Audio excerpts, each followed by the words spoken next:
నా style chicken biryani ఎలా చేయాలో చూద్దాం. దానికోసం 3/4 కేజీ చికెన్లో జీలకర్ర, ధనియాలు, హోల్ గరం మసాలాతో మిక్సీ పట్టిన పౌడర్, పచ్చిమిర్చి, కలమాకు, కొత్తిమీర, పుదీనా, పసుపు, అల్లం వెల్లుల్లి పేస్టు, కారము, ఉప్పు, నిమ్మరసం, పెరుగు, ఆయిల్, నెయ్యి వేసి మొత్తం కలిపి 2 అవర్స్ మ్యారినేట్ చేసి పెట్టుకోవాలి.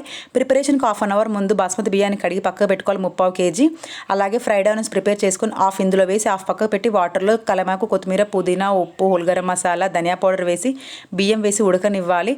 ఒక 80% ఉడికాక ఒక హాఫ్ గ్లాస్ అంతా గంజి వాటర్ తీసి మనం పక్కన పెట్టుకొని మిగిలిన అంతా వంపేసుకోవాలి. వాటర్ని వంపేసుకున్నాక మ్యారినేట్ చేసిన చికెన్లో ఒక లేయర్గా వేసుకోవాలి. ఒక లేయర్గా వేసుకొని పసుపు ఆయిల్లో వేసాను అది ప్లస్ కలమాకు, కొత్తిమీర, పుదీనా, ఫ్రైడ్ ఆనియన్స్ వేసేసి మళ్ళీ సెకండ్ లేయర్ కూడా సేమ్ ఇలాగే రిపీట్ చేసేసేయాలి.